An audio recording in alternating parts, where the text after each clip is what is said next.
Nós somos aí os filhos do Deus vivo e estamos nesta terra para um aprendizado. E é importante que estejamos juntos, porque ninguém de nós sabe o que virá no próximo instante, no próximo segundo, no próximo minuto. Né? Quer dizer, nós não sabemos absolutamente como tudo acontecerá. O que nós sabemos é o que estamos agora vendo, né? E o que vimos. O que vimos que nos conta a história do passado, ou o que lemos, né? Ou o que nos contaram, enfim, nos conta a história do passado. Pela história do passado, nós já vamos percebendo que tudo é cíclico, ou seja, as coisas costumam se repetir. Ontem choveu, amanhã poderá chover de novo. O sol nasceu, amanhã poderá ter sol de novo. Ou poderemos passar por alguns dias sem sol, né? Alguns dias com mais chuva, algumas chuvas mais torrenciais, outras menos, enfim. Devemos lembrar que estes são apenas os princípios das dores. Ou seja, de qualquer forma, ainda que nós não queiramos, de forma alguma ficará pedra sobre pedra sem que estas sejam derribadas. E por quê? A fim de comprovar que a palavra do Senhor é a que prevalecerá. A palavra do Senhor é a única que de fato não há de passar. Ou seja, ela sim, tudo passará. O céu e a terra, a nossa vontade, tudo passará. Porém, é claro que nós temos que estar sempre atentos, porque muitos virão dizendo eu sou o Cristo e vão enganar a muitos. E nós temos que saber como nos conduzir e como preparar o nosso próprio coração, a nossa própria mente, a fim de que nós possamos testificar, ou melhor, experimentar o Espírito, de forma que nós não tenhamos sinais que não sejam provenientes do Cristo e que, ao alguém dizer que ele é o Cristo, ele venha a nos enganar também, porque muitos serão enganados, isso está escrito. Bem, então nós sabemos também que é extremamente necessário que tudo aconteça, que tudo o que está escrito aconteça. E esses rumores de guerra, essas guerras, essa balbúrdia que nós estamos, por exemplo, vivendo na nossa política brasileira, quando o certo já é errado e o errado já passou a ser certo. Então, tudo isso é necessário e são os rumores, são os barulhos que nós teríamos que ouvir, mas nós não devemos nos assustar, porque ainda não é o fim. Ainda temos muita coisa para caminhar, mas todas essas coisas, tudo isso que se avizinha, trata-se de dar forma àquilo que chamamos o princípio das dores. Veja bem, nós vamos ser, como disse o Evangelho, atormentados, surgirão falsos profetas, vai se multiplicar, digamos, de forma absurda a iniquidade, o amor de muitos vai se esfriar, só que a nossa obrigação é perseverar. Porque a única coisa que nos garantirá a salvação é a perseverança. Quer dizer, nós temos que pregar o Evangelho no mundo todo, como testemunho de fato a todas as gentes, porque o fim virá. Não temos dúvida com relação a isso, né? A grande tribulação virá, então que nós sabemos que nós seremos perseguidos de todas as formas, e não adianta a gente tentar fugir de um lado para outro, de uma forma para outra, ou tentar buscar roupas que porventura tenhamos esquecido em algum lugar, ou ir buscar documentos, e como disse a palavra, ai das grávidas e das que estiverem amamentando naqueles dias. Porque, infelizmente, será assim. E, lógico, nós temos por certo que ninguém viu ainda aflição como essa que está descrita. E hoje nós podemos ver com mais clareza o que realmente Deus quer dizer, porque vocês vejam bem, nós já estamos vendo coisas onde, por exemplo, ninguém nasce homem e ninguém nasce mulher, né? Menino não é menino e menina não é menina, ou seja, a total destruição do que seja certo. Então, aquilo que é certo passou a ser errado e o que é errado passou a ser certo. Não importando o que você pensa acerca disso, eu estou apenas dizendo o que de fato nós estamos vendo e é o que, digamos, está norteando tudo o que vai acontecer. Então, nós temos que ter certeza que, como diz a palavra, onde houver cadáver, ali se ajuntarão as águias.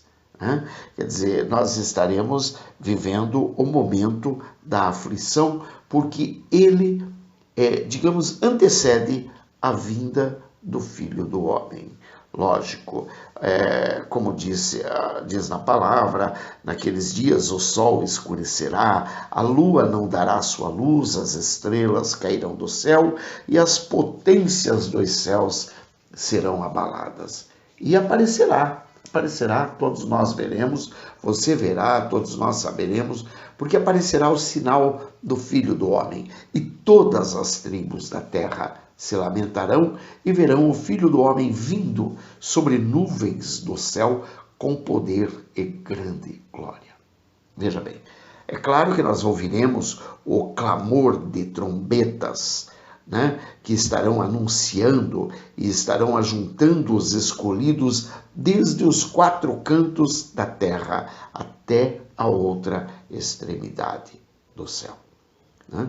Nós teremos certeza de que, como diz na palavra, em verdade vos digo que não passará esta geração sem que todas essas coisas aconteçam. O céu e a terra passarão, mas as minhas palavras não hão de passar. Veja, é muito evidente, é muito claro, é muito transparente, né, que isso tudo vai acontecer. Por que vai acontecer? Porque nós precisamos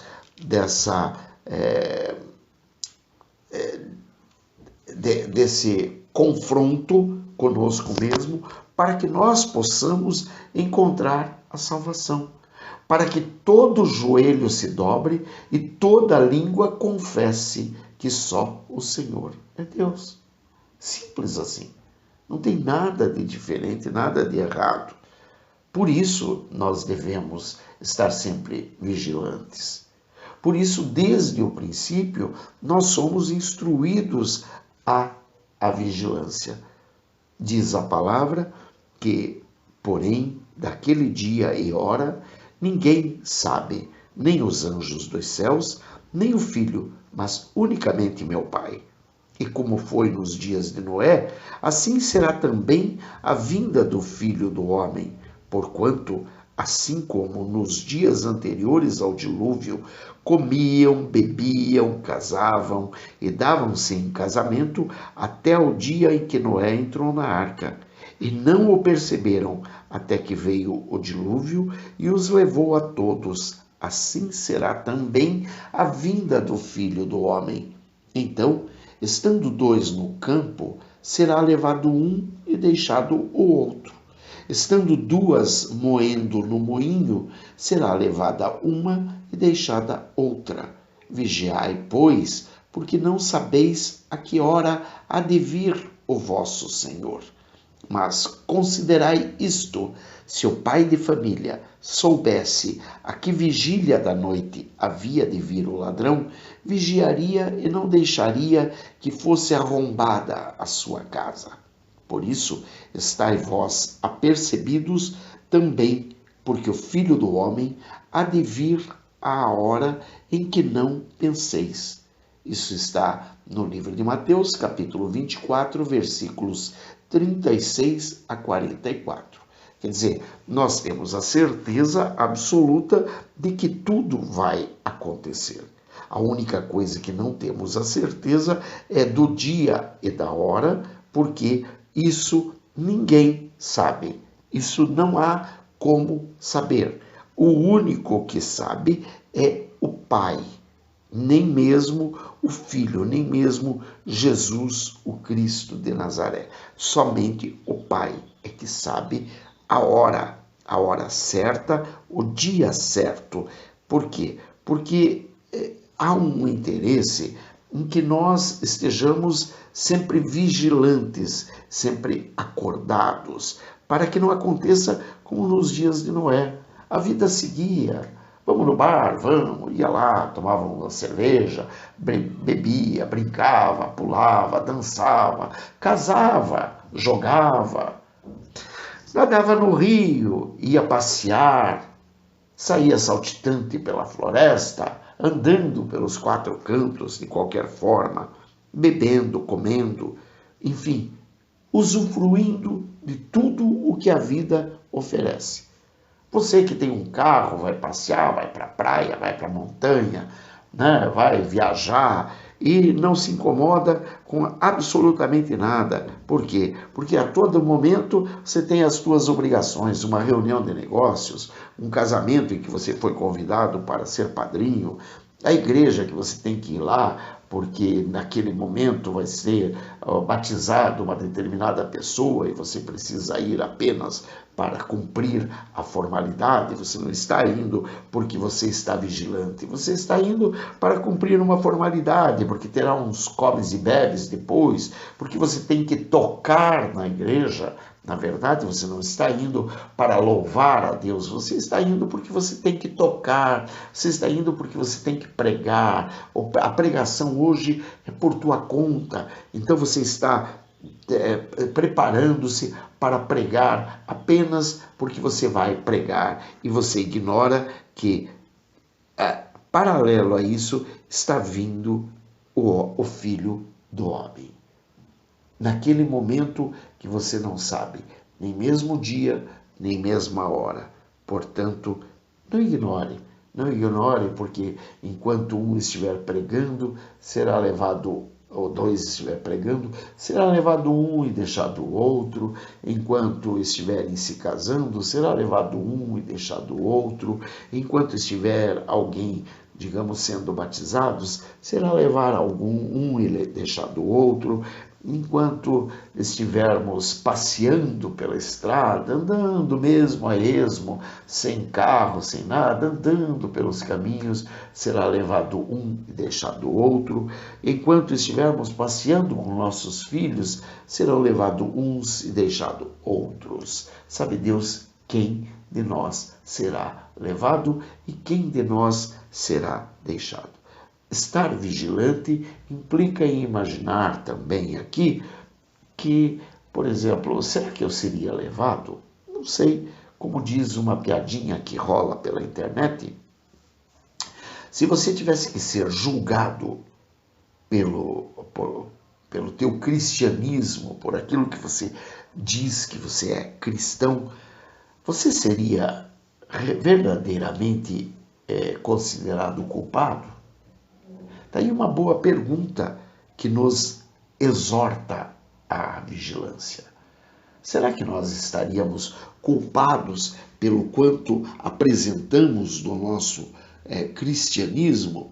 Porque vejam bem, é como diz a palavra, se nós soubéssemos a que hora da noite o ladrão vai forçar a porta da nossa casa, então nós iríamos reforçar aquela porta naquele determinado momento e o ladrão não entraria. Ou estaríamos apostos, armados, atrás da porta. E no momento que o ladrão ousasse derrubar a porta ou abrir a janela, ele levaria uma bordoada tal que ele já não conseguiria entrar na casa, não conseguiria cumprir o seu projeto de badernar com a nossa vida, né? Então, quer dizer, nós temos que estar vigilantes, e vigilantes em todos os sentidos. Veja bem, nós falamos em passeios, em festas, em casamentos, mas nós não falamos aqui que nós, em alguns momentos, alguns de nós poderão estar, por exemplo, dando uma esmola, ajudando um pobre, ajudando alguém que esteja caindo, ajudando uma criança que esteja chorando, ajudando uma pessoa que esteja sofrendo nas mãos de algum déspota, de algum delinquente, de algum facínora.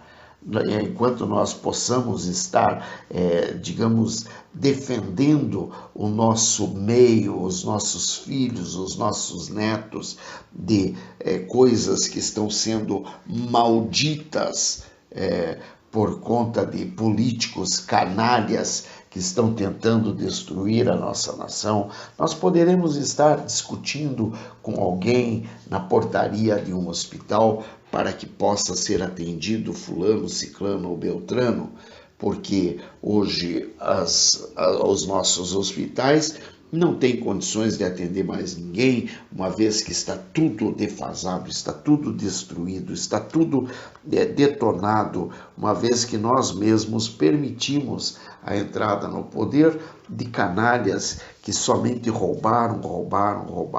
E roubaram o quê? Roubaram o dinheiro da viúva, do órfão e do doente e daquele que realmente não pode lutar por si.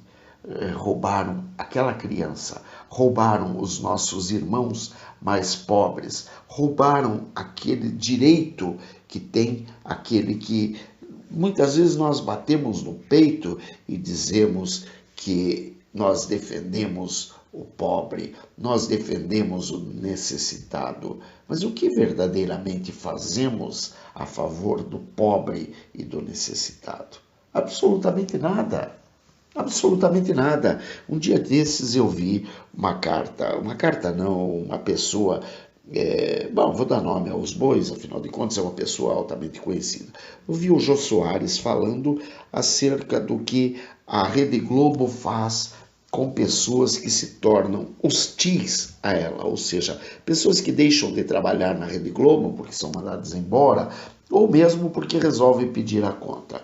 E daí a Rede Globo fica muito brava com essas pessoas e resolve que não passa mais propaganda que tenha aquela pessoa na propaganda. Tem que ter o seu casting, né? Ou seja, os seus atores naquela propaganda para que possa passar. Ou seja, a pessoa acaba sendo colocada na geladeira. Então, essa pessoa já não será mais convidada para propaganda pelas agências de propaganda. Porque se for convidada, a emissora não passa a propaganda. Daí aquele seu cliente que pediu a propaganda não terá a propaganda veiculada na emissora principal. Então, vejam bem, aí quando o Jô Soares estava falando disso, ele estava vendo o quanto ele foi canalha ao longo de sua vida, porque isso é uma coisa que vem acontecendo há muitos anos.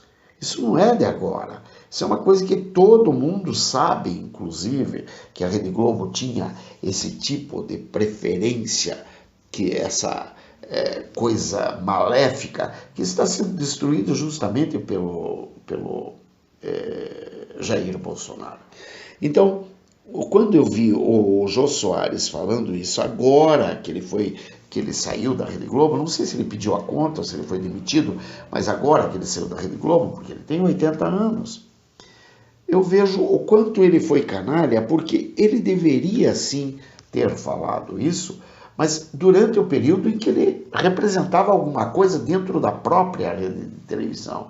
Ele, por inúmeras vezes, sentou com Boni, sentou com os próprios marinhos, e a casa deles era frequentada em igualdade de condições. Ele era respeitado pelos marinhos e os marinhos também respeitados por ele, e eles conversavam como fulano, ciclano, beltrano, não é como senhor fulano, não. Então, quer dizer, ele tinha condições de ter feito essa denúncia, esse bate-boca, mais diretamente chamando a atenção da mídia, forçando a própria Rede Globo de televisão a trabalhar de forma mais digna, mais decente para com as pessoas, sem fazer esse tipo de barbaridade. Porque imagine quantas e quantas pessoas passaram para morreram no anonimato, inclusive, porque a Rede Globo o excluiu do seu casting. Quer dizer, ela resolveu que aquela pessoa não poderia mais ser ninguém e ela simplesmente o destruiu. Como essa pessoa não poderia ser aceita tão somente pelas outras emissoras de TV, porque às vezes falta dinheiro para contratar a todos. Então, essa pessoa acabou ficando no anonimato e vai acabar, por exemplo, como um ator que tem no Rio de Janeiro, não lembro o nome dele, era um rapaz muito jovem, bonito até na época, ele tem hoje 60 anos, 64 anos, se não me engano, e ele vende cachorro-quente na praia. Veja, eu não acho que ele esteja pior agora vendendo cachorro-quente, eu acho até que ele deve estar melhor, porque, enfim, ele pode ter se encontrado de fato agora, né? Mas, de qualquer forma, existiram algumas pessoas, ele foi um galã da Rede Globo de televisão e está vendendo cachorro-quente na praia, quer dizer, virou um vendedor ambulante. Tudo bem, de repente isso, o fato dele ter sido um galã pode ser até que faça com que ele tenha bons clientes, mas de qualquer forma percebe-se que a decadência foi grande, pelo menos decadência nesse quesito profissional, porque ele simplesmente, poxa, por que ele não continuou como modelo, como trabalhando em propagandas e etc. Eu não sei, eu fui bisbilhotar a vida dele para saber o que foi que aconteceu. Então nós vemos que realmente é isso. O que é que nós estamos fazendo para beneficiar nossos irmãos? Para que nossos irmãos não encontrem facínoras que os destruam, que destruam seus sonhos, que os coloque num lugar que eles não merecem estar. Ou seja, temos que estar vigilantes. Nós temos que lutar contra o que está incorreto, contra essa coisa da injustiça, ainda que nós não saibamos exatamente o que seja justiça, mas nós temos que lutar para que as coisas funcionem mais e melhor. Bom, minha gente, este é o assunto. Eu gostaria de deixar para a meditação, a fim de que nós entendamos a necessidade da vigilância para a nossa salvação. Que sejam todos abençoados em nome do Pai, do Filho e do Espírito Santo. Em nome de Jesus eu clamo. Amém e amém. Beijos. Bye. Fui.